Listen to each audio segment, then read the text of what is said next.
નમસ્કાર દર્શક મિત્રો, ઝૂમ કે આવાજ ન્યૂઝમાં આપ સૌનું હાર્દિક સ્વાગત છે। વડોદરા મહાનગરપાલિકા દ્વારા આજવાર રોડ લેપ્રસી ગ્રાઉન્ડ ખાતે કૃત્રિમ તળાવમાં 5મા દિવસે ગણેશજીનું વિસર્જન કરવામાં આવ્યું।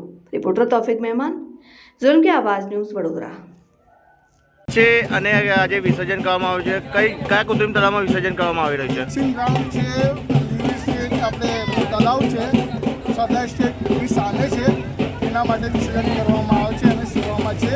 અહીં ગાડી આપણે બધા સાર્વજનિક કામ કરે છે, બધા કાર સમાજના બોલીઓ અને બધા આપણે જે બી છે સિવર છે એ બધા સેવા કરવામાં આવે છે। અહીં ગાડી ઇન્ટરવ્યુમાં આપણે બધું કમ્પ્લીટ કરી રહ્યા છીએ, સ્વિમિંગ સારું કરી રહ્યા છે, બધું વ્યવસ્થા સારી થઈ રહી છે। હાલમાં કેટલા ગણપતિ વિસર્જન કરવામાં આવ્યું છે? હમણાં કરવામાં આવ્યા છે 100 થી 150 ગણપતિ વિસર્જન કરવામાં આવ્યા છે। હવે જેવી પબ્લિક ક્રાઉડ વધી રહ્યું છે એના માટે કરવામાં આવે છે અને બધા વ્યવસ્થિત થઈ રહ્યું છે। સેફટી સાથે તમે વિસર્જન કરો? એકદમ વ્યવસ્થિત સેફટી કોર્પોરેશન બધું કમ્પ્લીટ સેફટી આપી રહી છે, અમને કમ્પ્લીટ કરી રહ્યા છે।